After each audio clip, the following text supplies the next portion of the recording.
Ma'am साहब, ये मेरी बेटी की शादी का कार्ड है। मैं आपको निमंत्रण दे रहा हूँ और आप शादी में जरूर आइएगा। और मैम साहब आप भी। अच्छा, आप अपनी बेटी की शादी कर रहे हो? वैसे हैं इतने पैसे आपके पास जो कि आप अपनी बेटी की शादी करवा पाओ?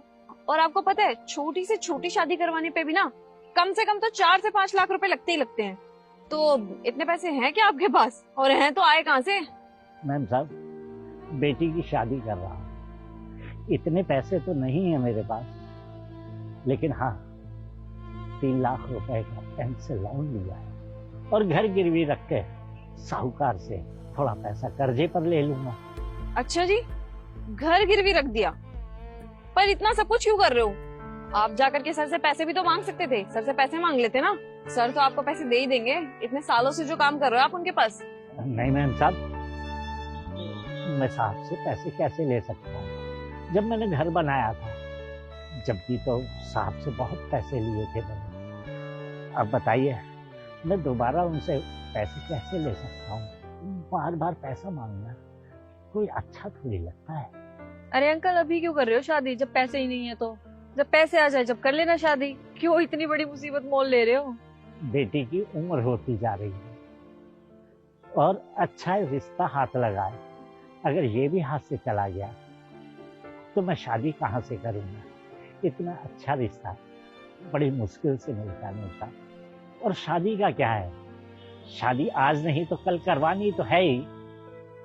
तो अच्छा रिश्ता आया है, मैंने सोचा क्यों ना उसकी शादी कर डालूं।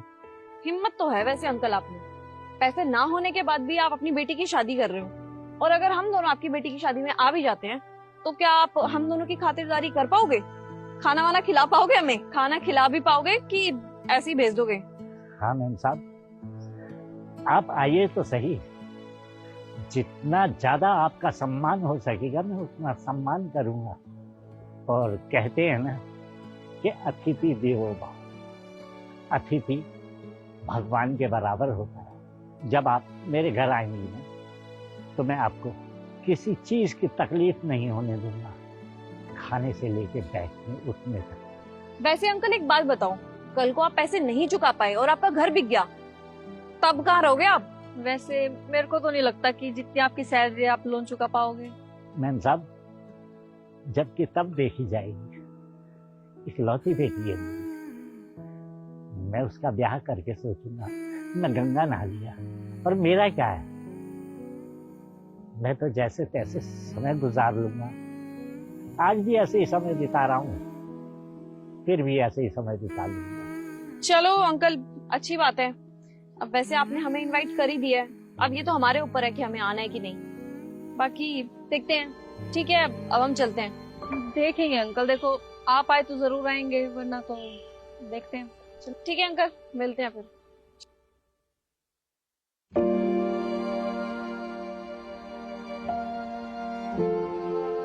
क्या हुआ अंकिता, मनीषा, इतना अर्जेंट में बात करने के लिए बुलाया मुझे? हाँ सर, हमने इतनी अर्जेंसी में आपको इसीलिए बुलाया क्योंकि हमें बहुत इम्पोर्टेंट बात करनी थी आपसे। वो हमारे ऑफिस के गार्ड अंकल नहीं है, हुकुम अंकल, उनकी बेटी की शादी है। उनकी बेटी की शादी है? क्या बात है, ये तो बहुत खुशी की बात है। लेकिन उन्होंने तो मुझे कुछ बताया ही नहीं इस बारे में, ना मुझे कार्ड दिया। हाँ, हो सकता है कि वो आपको कार्ड बाद में दे, क्योंकि हमें भी उन्होंने कार्ड ऐसे सेपरेट बुला के नहीं दिया। हम जस्ट ऑफिस से बाहर निकल रहे थे तभी दिया था, तो हो सकता है कि वो आपको कार्ड बाद में दे मिलके। ये तो अच्छी बात है ना अंकिता, तो उसमें मीटिंग बिठाने की क्या बात थी? वो सर इम्पोर्टेंट बात है इसलिए तो मीटिंग रखी है। जब हमने उनसे बात किया तभी हमें पता लगा कि उनके पास पैसे बिल्कुल भी नहीं है और उन्होंने बैंक से लोन लिया है, अपना घर गिरवी रखा हुआ है, क्योंकि वो अपनी बेटी की शादी धूमधाम से करवाना चाहते हैं और इस टाइम उनके पास पैसे हैं नहीं, तो इसी वजह से शायद उन्हें लोन लेना पड़ गया है बैंक से। वो सर हमें तो इस बात की चिंता लग रही है कि उनकी सैलरी तो इतनी है भी नहीं कि वो लोन चुका पाए। अगर कल को वो लोन नहीं चुका पाते हैं तो कहीं घर से हाथ ना धोना पड़े उनको, और इस उम्र में वो कहाँ जाएंगे सर, कहाँ दर दर की ठोकरें खाएंगे। यार उनको पैसों की जरूरत है, वो तो हमेशा मेरे से पैसे मांग लेते हैं और मैं कभी उनको मना भी नहीं करता, क्योंकि उन्होंने इतने सालों से हमारे यहाँ पे काम किया है, वो भी निस्वार्थ भाव से। कभी कोई बेईमानी भी नहीं करी, हमेशा अपने टाइम पे आ जाते थे, टाइम से चले जाते थे। लेकिन इतनी बड़ी खुशी की बात है उनके लिए, उन्होंने अपना घर गिरवी रख दिया लेकिन मुझसे पैसे नहीं मांगे। मुझे समझ नहीं आया।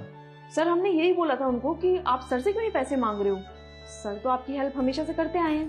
तो उन्होंने सर ये कहा कि वो आपसे ऑलरेडी बहुत सारा पैसा ले चुके हैं, तो इसी वजह से शायद सर वो इस बार आपसे पैसे नहीं मांगेंगे।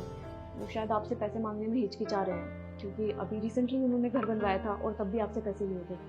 तो मैं सोच रही थी कि अगर हम सब मिल करके, ऑफिस का पूरा स्टाफ मिल करके अगर उनकी कुछ हेल्प करे तो बहुत ही अच्छा रहेगा। उनकी बेटी की शादी सर आराम से हो जाएगी और उनको कोई कर्जा भी नहीं लेना पड़ेगा। सर मुझे लगता है कि हमें उनकी मदद करनी चाहिए, क्योंकि उनके पास पैसे नहीं है बिल्कुल भी अपनी बेटी की शादी करने के लिए। लेकिन एक सेकेंड अंकिता, कभी तो तुम लोग उनकी शिकायत करने के लिए मेरे पास आते थे, और आज तुम लोग ही कह रहे हो कि उनकी मदद करो। सर कहने को तो आप सही कह रहे हो, पर हम भी तो किसी की बेटियां हैं ना सर। अगर मेरे ही पापा मेरी शादी के लिए अपना घर गिरवी रख देते सर, उसी सोच के कारण हम आपके पास आए हैं कि कहीं उनका घर ना बिक जाए। अगर सर आप कहो तो हम एक काम कर सकते हैं, हम सारा ऑफिस का स्टाफ मिलकर के कुछ कुछ पैसे इकट्ठे कर लेते हैं, या अपनी सैलरी में से कुछ पैसे कटवा लेते हैं जिनसे उनकी कुछ मदद हो जाएगी। क्यों मनीषा? बिल्कुल बिल्कुल, इसमें कोई प्रॉब्लम नहीं है। अरे नहीं नहीं, तुम लोगों को अपनी सैलरी में से कोई पैसे कटवाने की जरूरत नहीं है। अंकल जी हमारे पास इतने सालों से काम कर रहे हैं, उनके लिए हम इतना तो कर ही सकते हैं। तुम उनकी चिंता मत करो, उनको कुछ भी गिरवी रखने की कोई जरूरत नहीं है। मैं उनके सारे पैसे चुका दूंगा और उनकी बेटी की शादी भी करवाऊंगा, वो भी बड़े धूमधाम से। पूरे ऑफिस को इनविटेशन दे दो। जरूर सर, अब तो कोई टेंशन वाली बात नहीं है।